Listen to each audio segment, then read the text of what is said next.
So hello everyone, आप सभी का महातांडव में बहुत बहुत स्वागत है। जैसे मैंने आप सभी से कहा था कि महातांडव क्लास में मैंने कहा था ना कि महातांडव क्लास नंबर 2 में मैं आपके 10 नंबर पक्के करवाने वाली हूँ। तो देखिए, मैंने जैसे कहा था वैसे मैं लेकर आ चुकी हूँ। इसमें आपके 10 नंबर डेफिनेटली पक्के होने वाले हैं।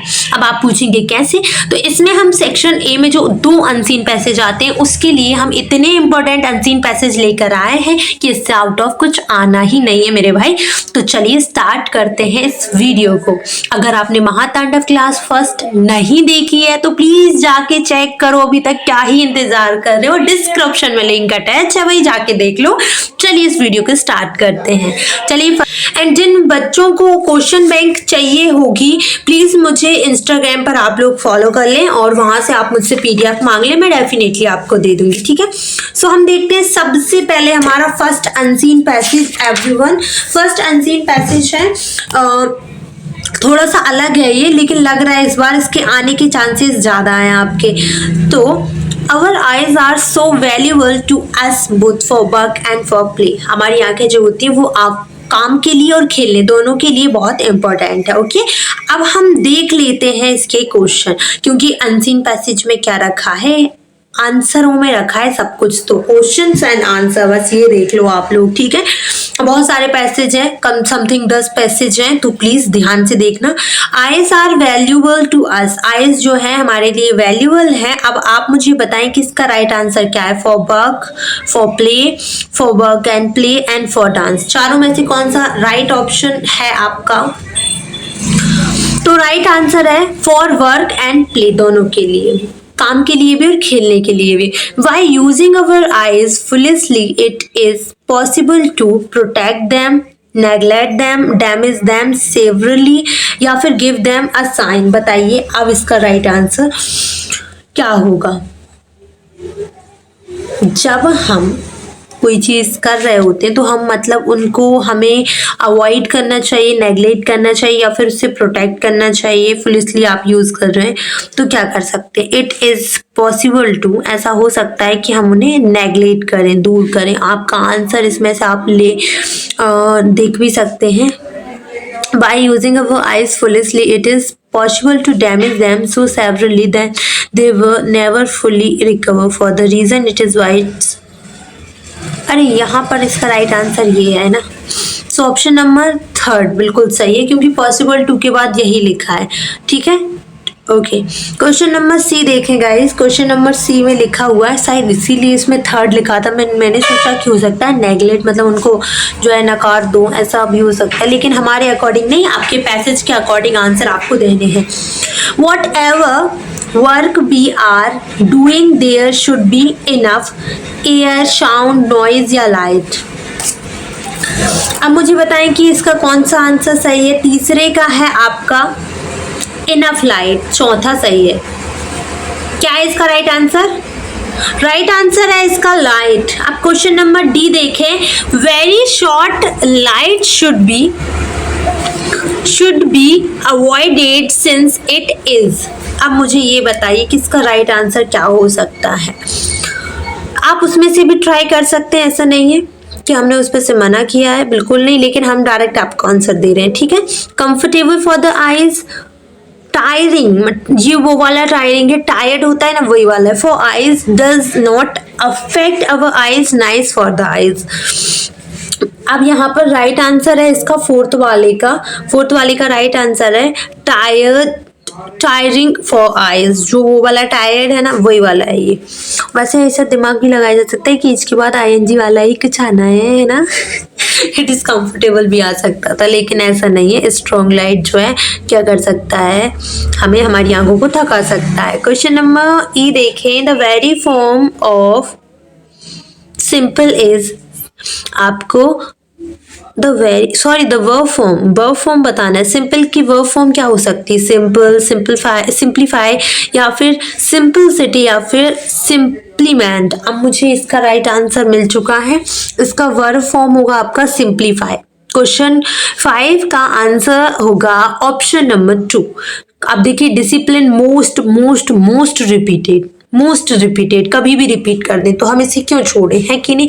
सो what does discipline do for a child. तो ऑप्शन है फर्स्ट है आपका कि form character and make him a fit citizen, make him dull. Question number C है मेक हिम बेवार्ड, या फिर शी मेक हिम स्ट्रॉमी। अब मुझे बताओ इसका राइट आंसर क्या होगा। तो इसका राइट आंसर होगा एवरीवन, कि एक डिसिप्लिन जो व्यक्ति या बच्चे के लिए करता है ना, वो ये करता है। क्वेश्चन नंबर मतलब आंसर नंबर पैसेज 2 का क्वेश्चन नंबर फर्स्ट का आंसर है ऑप्शन नंबर फर्स्ट। ओके, अब क्वेश्चन नंबर 2 देख लीजिए। What will does a child pick up when he is allowed to do what he likes. जब बच्चे को अपने मन मुताबिक काम करने के लिए दिया जाता है तो वो कैसे हो सकता है। यार ये ट्रैक्टर वालों को भी अभी आना रहता है क्या वीडियो के उसमें। रोड साइड घर होने का कोई बेनिफिट हम लोग नहीं ले सकते, बिल्कुल नहीं ले सकते हैं। Make himself happy, catch cold and fall ill, develop good habit, develop discipline in him. बताइए क्या आंसर हो सकता है इसका। What wills does a child pick up। तो इसका राइट आंसर होगा गाइस कौन सा, ऑप्शन नंबर बी। अब यहाँ पर देखिए question number 3, what are good habit, अच्छी आदतें क्या होती हैं।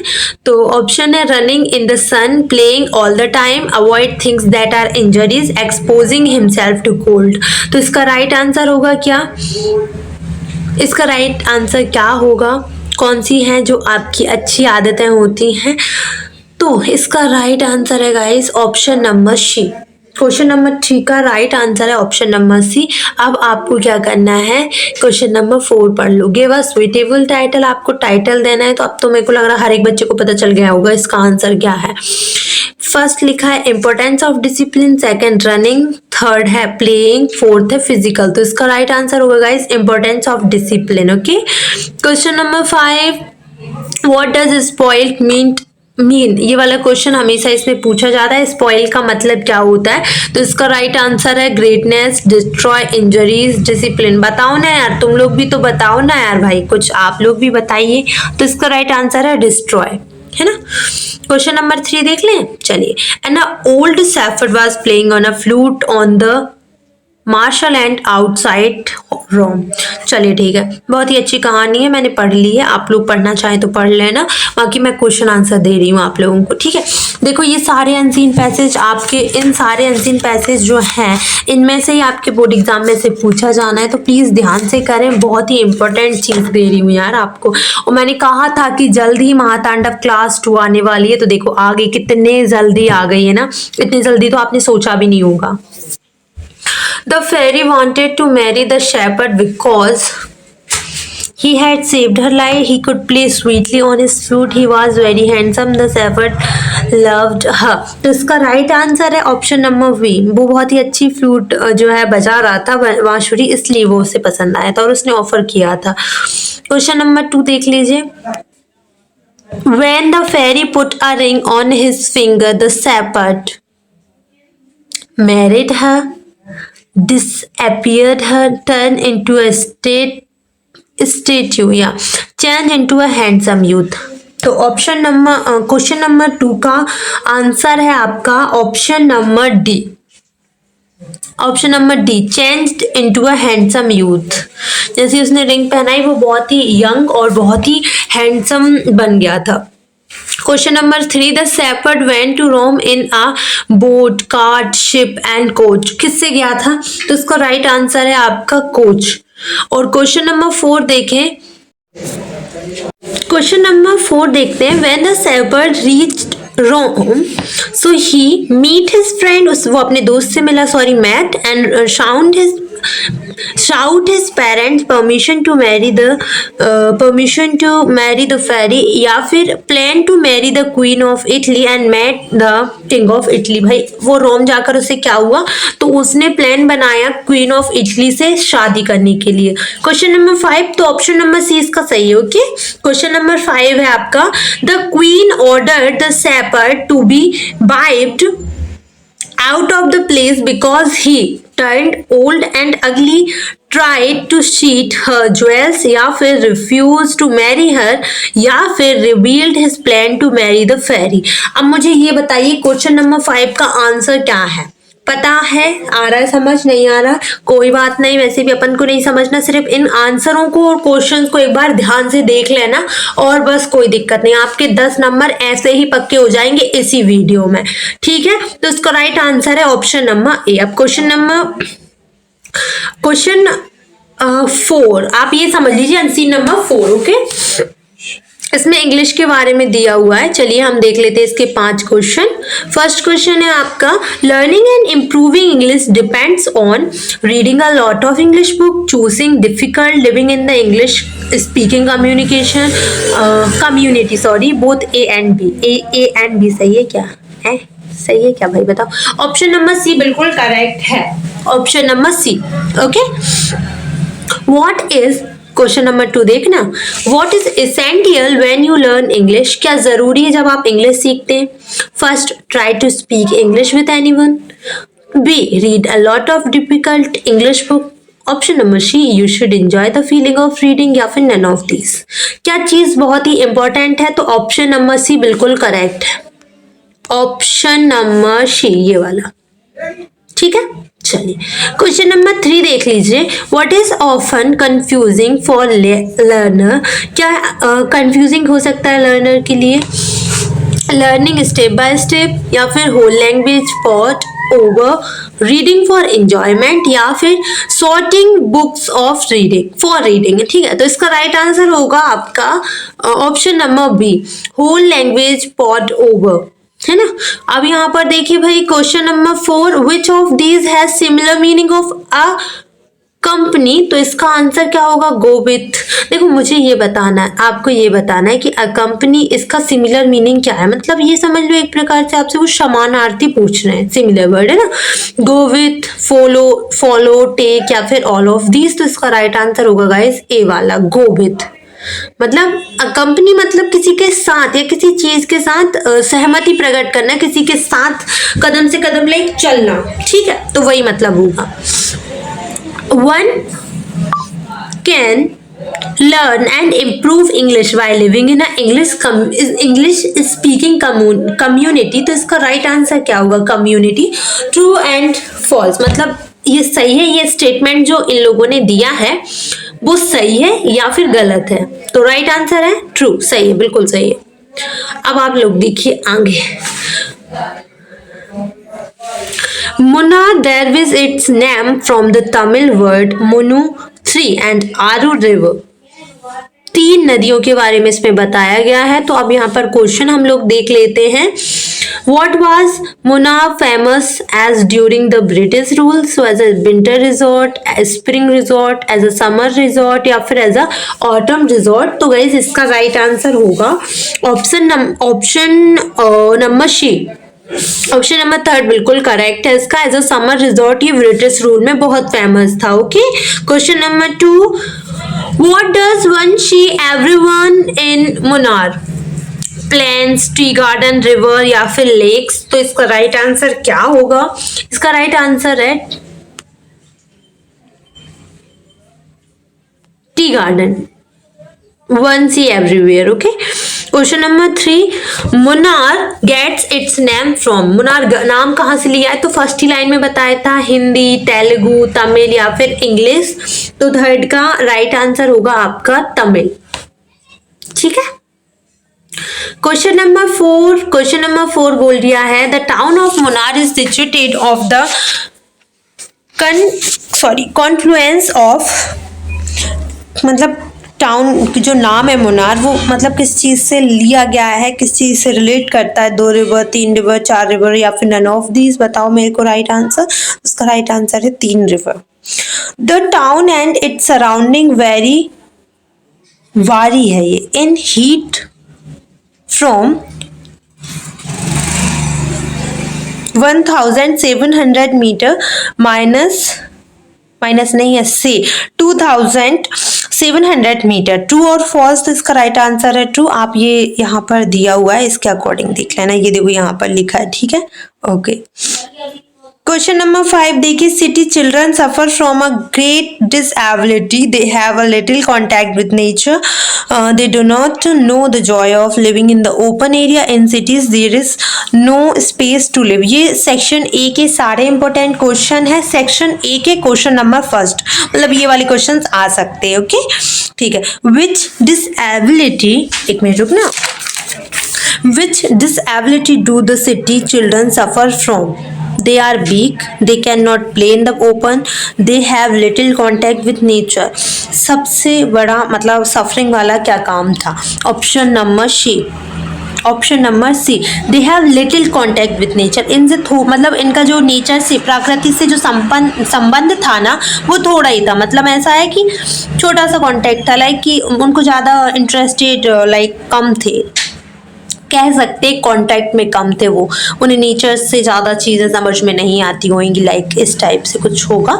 बाय द वे हमें क्या ही करना है, हमें सिर्फ पढ़ना है और आंसर देने। देखो आपके एग्जाम में तो टाइम नहीं रहेगा अनसीन पैसेज सॉल्व करने का, बट ये रियल टाइम है, बिकॉज 10 नंबर का ना भाजी पाला करके आते हो तुम लोग, और मैं बता दूँ 4 नंबर इसमें निकालना बहुत कठिन हो जाता है। तो अभी टाइम है, देख लो, वरना फिर पछताओगे, है ना। Find the opposite of the word natural from the above passage. आपको नेचुरल का अपोजिट वर्ड देना है, तो इसका बेनिफिशियल, आर्टिफिशियल, ऑप्शन सी है सुपरफिशियल, हाँ सुपरफिशियल वही है, तो आर्टिफिशियल इसका राइट आंसर होगा। ऑप्शन नंबर बी बिल्कुल करेक्ट है गाइस। अब हम देखेंगे question number 3, what is the importance of night for man? क्या है important? Seeing the star, sleeping, या फिर डिसेबिलिटी। इसमें ये पूछा है कि महत्वता, इंपॉर्टेंस क्या है, तो राइट आंसर है इसका मे बी, मतलब ये आप श्योर कर लेना एक बारी और देख के, बट करेक्ट तो यही है, बाकी एक बारी प्लीज कंफर्म कर लेना। ऑप्शन नंबर बी, इसका थोड़ा सा हमें डाउट है, थोड़ा सा, ज्यादा नहीं लेकिन थोड़ा सा है। इसका राइट आंसर स्लीपिंग है वैसे तो, लेकिन एक बार कंफर्मेशन कर लेना आप लोग। What is the task before education? Bring light, none space to live, to change the whole system of the value. तो इसका राइट आंसर होगा गाइस, फोर्थ का राइट आंसर है आपका। एक मिनट रुकना,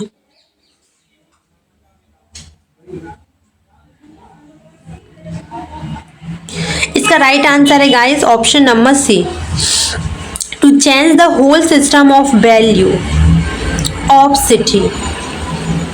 Question number 5, how have their lives become artificial due to natural light, या फिर due to busy city life, या फिर dull days? तो इसका राइट आंसर है option number B, due to busy city life. ठीक है, अब हम देख लेते हैं बेटा आगे क्वेश्चन। अब ये वाले जो अनसीन पैसेज बता रही हूँ वो आपके क्वेश्चन नंबर 2 में ज्यादा आने की संभावना है।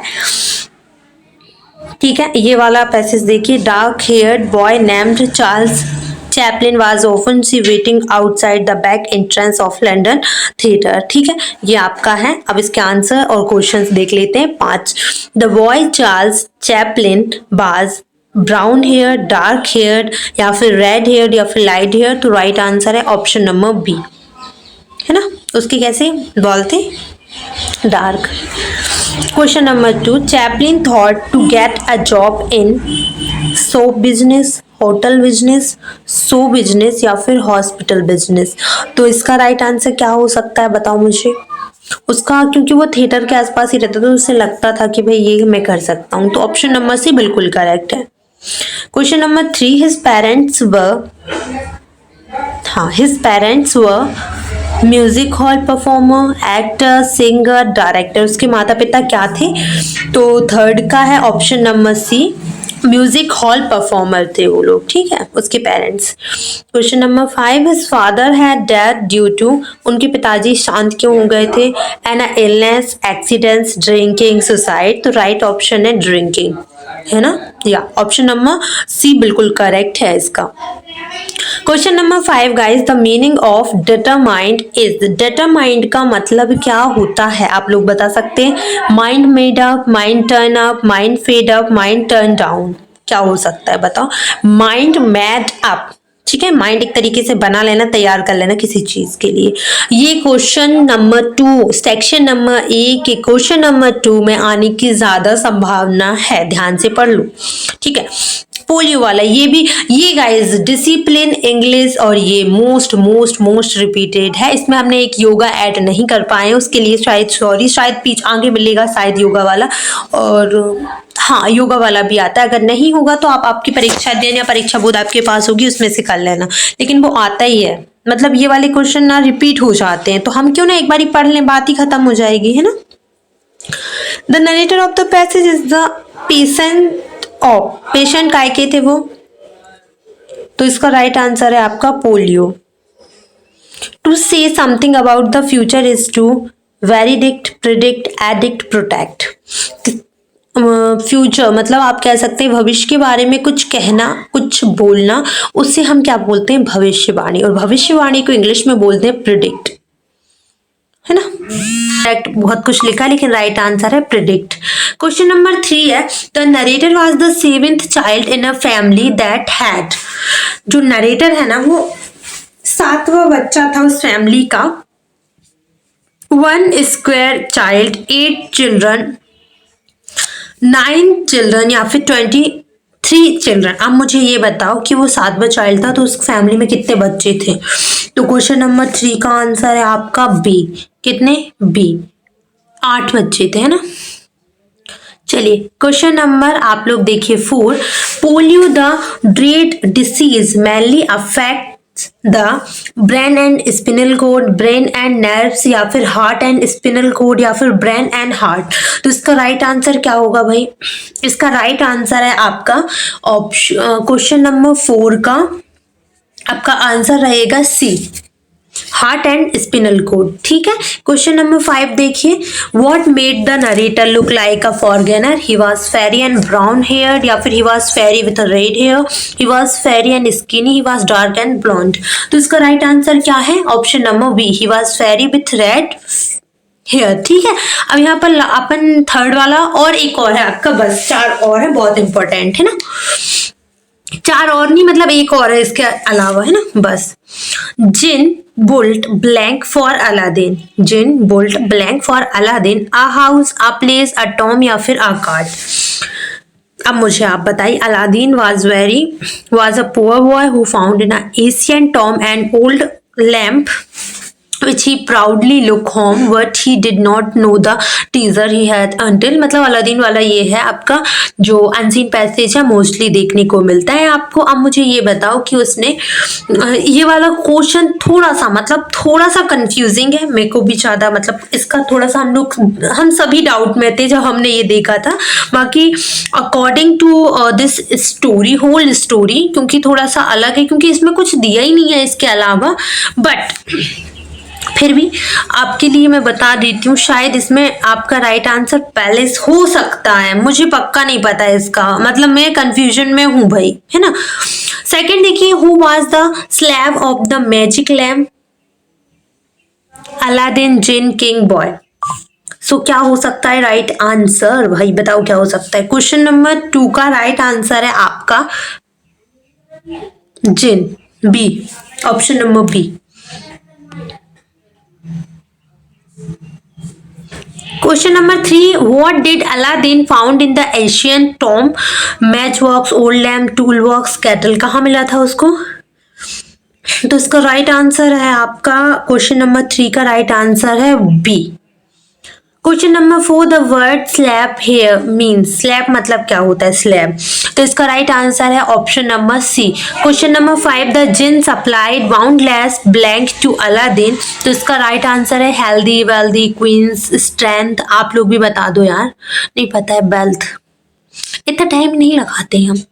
देखो ये जो लिखा है ना डायस्लेक्सिया, ये एक ना मतलब प्रॉब्लम होता है, एक सफर टाइप का होता है, जिसमें हम लोग कई बार ऐसा रहता है ना कि हमारे मुंह से जैसे हम कई बार पढ़ते हैं, जैसे मैंने कहा कि क्वा इट, दोनों में अंतर है, लेकिन हम इनको सेम ही प्रोनाउंसिएशन में लेते हैं ना। और इसके अलावा एक होता है फ्रॉम और एक होता है फॉर्म, इनमें भी हम बहुत कंफ्यूज होते हैं। तो ये एक प्रकार का लेकिन लाइक प्रॉब्लम होती है जो बहुत सारे लोगों के साथ होती है। जो लेफ्ट हैंडेड लोग होते हैं उनके साथ ज़्यादा होती है, जो राइट हैंडेड होते हैं उनके साथ कम होती है ना। तो ये एक प्रकार का सफरिंग चीज़ है, इतनी कोई बड़ी बीमारी नहीं है, लेकिन हमारी जो टंग है वो कई बार ऐसी हो जाती है। तो ये इसमें दी गई है, तो चलिए देख लेते हैं इसका। Letter that figure often appear blurred reversed inverted या फिर क्लस्टर इन डिलेक्सिया। तो यहाँ पर मैं आपको बता दूं इसका राइट आंसर होगा रिवर्स्ड कर देते हैं, मतलब वॉवेल को अदला बदली कर देते हैं। आगे लिखा होगा आर तो हम पीछे कर देंगे, ऐसा हो जाता है। या फिर जैसे कि मतलब वॉवेल के आगे पीछे, जैसे कॉन्सोनेंट है आपका आर तो वो वॉवेल के आगे या पीछे हो जाएगा। पीपल क्वेश्चन नंबर 2 देखिए, people suffering from dyslexia are often far sighted, short sighted, right handed या फिर लेफ्ट हैंडेड। तो मैंने आपसे पहले भी बोला था इसका राइट आंसर होगा गाइस सेकंड वाले का, सेकंड है ये, हाँ सेकंड वाले का राइट आंसर होगा लेफ्ट हैंडेड। मैंने कहा था ना आपसे। यहाँ पर देखिए क्वेश्चन नंबर 3 इसका राइट आंसर है, थोड़ा सा जल्दी चलेंगे अपन लोग। क्वेश्चन नंबर 3 का राइट आंसर है बी वाला। Question number 4 which of this similar meaning to the word persist, इसका मतलब होता है गाइस कि कंटिन्यू, है ना। ठीक है, क्वेश्चन नंबर 4 का है सी वाला। Question number 5 the problem of perceptions can be compounded by the failure for parents and, तो इसका राइट आंसर है recognise the condition. I hope कि आपको ये महातांडव सीरीज की क्लास नंबर 2 बहुत पसंद आई होगी। अगर पसंद आई है तो प्लीज मुझे कमेंट सेक्शन में बताना ना भूलें, और अगर आपको पसंद आई तो आपके फ्रेंड्स के साथ शेयर करें। कोई भी प्रॉब्लम हो इससे रिलेटेड आप उससे पूछ सकते हैं। जो 2-3 क्वेश्चंस के आंसर नहीं मिले हैं अगर आपको पता है तो प्लीज कॉमेंट सेक्शन में राइट आंसर लिखना बिल्कुल ना भूलें। और अगर आपको भी महातांडव क्लास की 3rd वीडियो चाहिए, क्लास 3 चाहिए, तो प्लीज मुझे कमेंट सेक्शन में जल्दी से बोल दो। Okay, bye bye, take care, Radhe Krishna.